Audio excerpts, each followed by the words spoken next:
సార్వత్రిక ఎన్నికల్లో జగన్మోహన్ రెడ్డి ఓడిపోతున్నాడని టాలీవుడ్లో ఆ టాప్ హీరోలకి లీక్ అయిందా?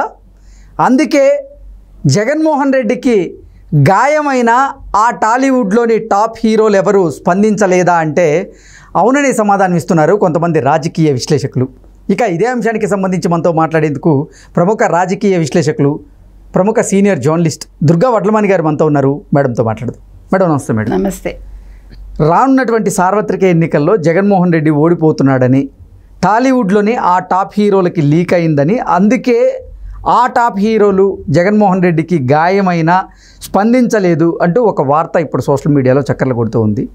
అయితే వర్మ గారు కూడా, ప్రముఖ డైరెక్టర్ రామ్ గోపాల్ వర్మ గారు కూడా ఎవరు అంటే సినీ పరిశ్రమలో ఉన్నటువంటి పెద్దలెవరు జగన్మోహన్ రెడ్డికి గాయమైన స్పందించకపోవడం అంటే శోచనీయం అన్నట్లు ఆయన ఒక ట్వీట్ చేయడం జరిగింది. ఏంటి మేడం ఈ ట్వీట్ని ఎలా చూడొచ్చు, అసలు ఏం జరుగుతుంది అంటే ఏం చెప్తారు? ఇప్పుడు అసలు జగన్మోహన్ రెడ్డి గారికి ఒక చిన్న గాయం అయితే సినిమా పరిశ్రమలో ఎందుకండి ఈ నటులందరూ ఆయనకి ఎందుకు ఇదేంటి ఆయన పలకరించాలి, ఆయనకు సానుభూతి ఎందుకు చూపించాలి? అసలు ఆయన ఏం చేశాడు సినిమా ఇండస్ట్రీకి? అసలు సినిమా ఇండస్ట్రీ ఈ రోజుది కాదు కదా. ఇప్పుడు తమిళనాడులో ఉన్నప్పుడు ఇప్పుడు మనం ఈవెన్ రాజకీయంగా చూసుకున్నా కూడా సినిమా ఇండస్ట్రీస్ నుంచి ముఖ్యమంత్రులు అయిన వాళ్ళు చాలామంది ఉన్నారు. ఎంజీఆర్ గారు కావచ్చు, కరుణానిధి గారు కూడా సినిమాకి సంబంధించిన ఆయన డైరెక్టరు, తర్వాత రైటరు అంతా కూడా. అట్లా జయలలిత గారు, ఇక్కడ మన ఎన్టీ రామారావు గారు కదా. అయితే ఇక్కడ రామ్ గోపాల్ వర్మ అనే పెద్ద మనిషి ఏ నటుడు ఎందుకు ముందుకు రాలేదు అని ప్రశ్నిస్తున్నాడు. గర్హనీయం అన్నాడు ఆయన. ఆయన ఎందుకు గర్హనీయం అంటాడు? అసలు ఆయనకేంటి అవసరం? నీకు కావాలంటే నువ్వు సమర్థించుకో.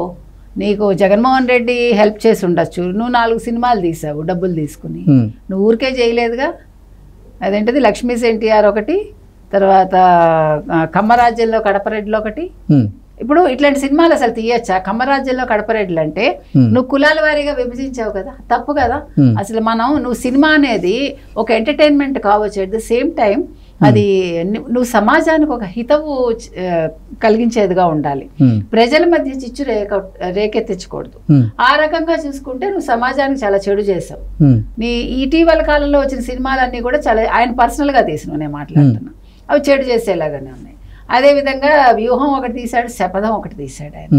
ఇవన్నీ ఒక వ్యక్తికి సంబంధించి ఇంకొక వ్యక్తిని కించపరుస్తూ, అంటే ఒక పార్టీకి చెందిన జగన్మోహన్ రెడ్డిని కీర్తిస్తూ ఇంకో పార్టీకి చెందిన చంద్రబాబు నాయుడు గారు నచ్చలేదు కాబట్టి ఆయన విధానాలు నచ్చకపోవచ్చు, లేకపోతే ఆయన డబ్బులు ఇచ్చి ఉండకపోవచ్చు, we don't know what happened అనేది. సో ఈ రకంగా మాట్లాడటం అనేది తప్పు. ఇప్పుడు ఎవరి ఇండివిజువాలిటీ వాళ్ళదండి. ఇప్పుడు నేను దెబ్బతింటే నేను వచ్చి పలకరించాను నిన్ను, నా మనసు గాయం అవ్వచ్చు, లేకపోతే నాకు ఏదైనా ఆర్థికంగా నష్టం కలిగి ఉండొచ్చు, లేకపోతే ఇంకో రకంగా నష్టం కలిగి ఉండొచ్చు. ప్లస్ ఇండస్ట్రీ ఇక్కడ లేదు. అసలు విజయవాడకి నువ్వు పిలిచావా, ఇండస్ట్రీని తీసుకొచ్చావా? వాళ్ళు వచ్చి నీతో మాట్లాడితే నువ్వు ఏ రకంగా రెస్పాండ్ అయ్యావు? నువ్వు అదేదో అయిన వాళ్ళ కాకుల్లో కాని వాళ్ళ కంచంలో లాగా పవన్ కళ్యాణ్ టికెట్ల విషయాలు, సినిమాలు రిలీజ్ అయితే టికెట్లకి రేట్లేమో నువ్వు ప్రభుత్వ ఉద్యోగుల చేత అంతా వెళ్ళి అమ్మించి వాళ్ళకేమో తక్కువ రేట్లకు పెట్టించి, పవన్ కళ్యాణ్ సినిమాలు అయితే అదే తప్పు కదా అది. అదేవిధంగా ప్రభాస్ సినిమాలు అయితే నువ్వు రేట్లు నీ ఇష్టానికి పెట్టుకోండి అని అంటావు. అంటే నీకు నచ్చితే ఒకలాగా, నచ్చకపోతే ఒకలాగా. అదొకటి. సినిమా వాళ్ళని అసలు విజయవాడలో సినిమా ఇండస్ట్రీ ఉందండి.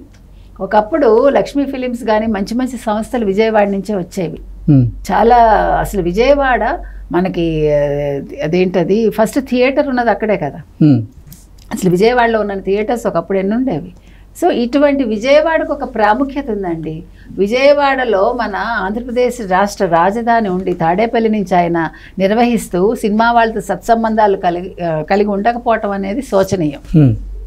అటువంటి అప్పుడు వీళ్ళు వచ్చి అతను ఎవరు నాగార్జున పలకరించలేదు, వెంకటేష్ పలకరించలేదు, మరొకళ్ళు పలకరించలేదు. నువ్వు వెళ్ళి పలకరించి, నువ్వు డబ్బులు తీసుకున్నావు కదా, నీకు నచ్చినట్టు నువ్వు ఉండు. నువ్వు నీ వల్ల రోడ్డున పడ్డ శ్రీరెడ్డి ఏడ్చింది కదా గుండెలు బాదుకుని డబ్బులు తీసుకుని. మీరందరూ పెయిడ్ ఆర్టిస్టులే కదా. నువ్వు ఇప్పుడు కొత్తగా వచ్చి నువ్వు నీతులు చెప్పటం ఏంటి వీళ్ళందరికీ? నీ సంగతి నువ్వు చూసుకో. నువ్వు మంచో చేయడో నీ గురించి అనవసరం మనకి. నువ్వు ఏదో ఒకటి నీకు నచ్చినట్టు నువ్వు ఉండు. నువ్వు పక్కవాడిని శాసించకు. నీకేం హక్కు ఉంది? నువ్వు అసలు ఇప్పుడు అసలు ఏమన్నా ఒక మంచి డైరెక్టర్గా నీకన్నా ఇప్పుడు పేరుందా? ఒకప్పుడు మంచి సినిమాలు తీసావు నువ్వు, నీకంటే ఒక స్టేచర్ ఉండేది, నువ్వే పాడు చేసుకున్నావు.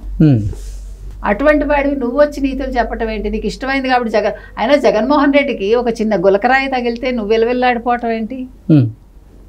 అసలు అది ఎందుకు తగిలిందో ఈ రోజు వరకు బయట పెట్టారా వాళ్ళు? అది ముఖ్యమంత్రి మీద తగిలితే ఒక వ్యవస్థ విఫలమైతే నువ్వు దాని మీద మాట్లాడు. వ్యవస్థ విఫలమైంది, ఒక ముఖ్యమంత్రికి రాయి తగిలితే ముఖ్యమంత్రి యంత్రాంగం ఏం చేస్తోంది, ఆంధ్రప్రదేశ్ ప్రభుత్వం ఏం చేస్తుంది, దాని మీద మాట్లాడు. ఆయనకు సానుభూతి చూపించక్కర్లా. ఆయన కావాల్సిన సానుభూతి ఏదో ఆయన గంట సేపు 4 గంటలు చేసుకుని నెమ్మదిగా వెళ్ళి ఆయన అక్కడ ఫోటోషూట్ చేసుకుని ఆయనకు కావాల్సిన సింపతి ఆయన తెచ్చుకున్నాడు. నువ్వు కొత్తగా సింపతి ఇవ్వక్కర్లా. ఈ సినిమా యాక్టర్లు అందరూ వెళ్ళి కొత్తగా ఒక సినిమా చూపించక్కర్లేదు అక్కడ, అంతే కదా. ఆల్రెడీ ఆయనే సినిమా చూపించుకున్నాడు. 12 మంది డాక్టర్లు అండి, ఒక చిన్న గాయానికి, గాయం కూడా కాదు, ఒక చిన్న గీరు మీరు చూస్తే దానికి పట్టి వేసి, పైగా దేవుడు నన్ను ఏంటి ఒక చిన్న రాయితోటి నాకు ఇక్కడే తగిలింది, ఇక్కడ తగలలేదు, ఇక్కడ తగలలేదు అంటే కన్నతకు తగలలేదు, కంటికి తగలలేదు, ఇక్కడే తగిలింది.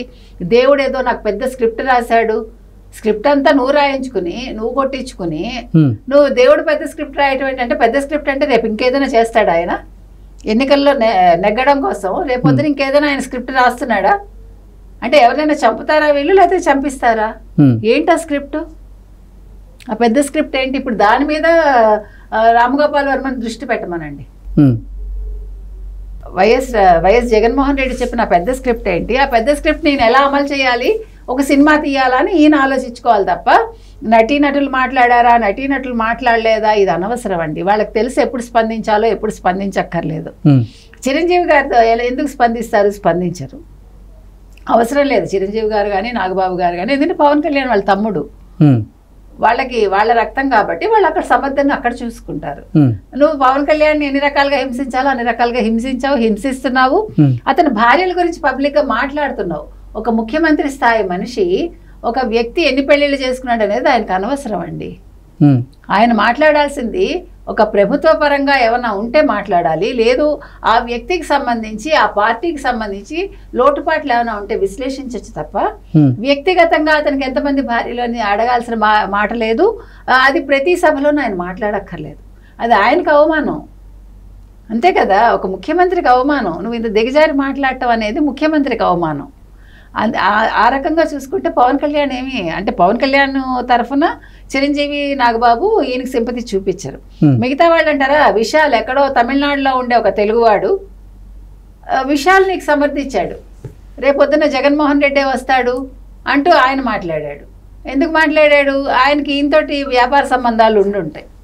వీళ్ళు ఇప్పుడు ఏదైనా కూడా ఒక రాజకీయంగా కానీ లేదు వ్యక్తిగతంగా కానీ ఒక వాళ్ళతోటి ఏదైనా అవసరాలు ఉంటేనే మనుషులు స్పందిస్తున్నారండి.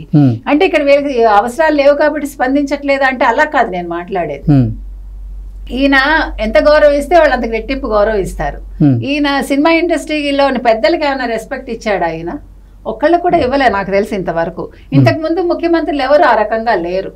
కాబట్టి రామ్ గోపాల్ వర్మ చెప్పినట్టుగా గర్హనీయాలు ఏవి కాదు, ఇది మనం ఆలోచించాల్సిన విషయం అంతే, ఎందుకు చేయలేదు అని. Okay madam, thank you so much.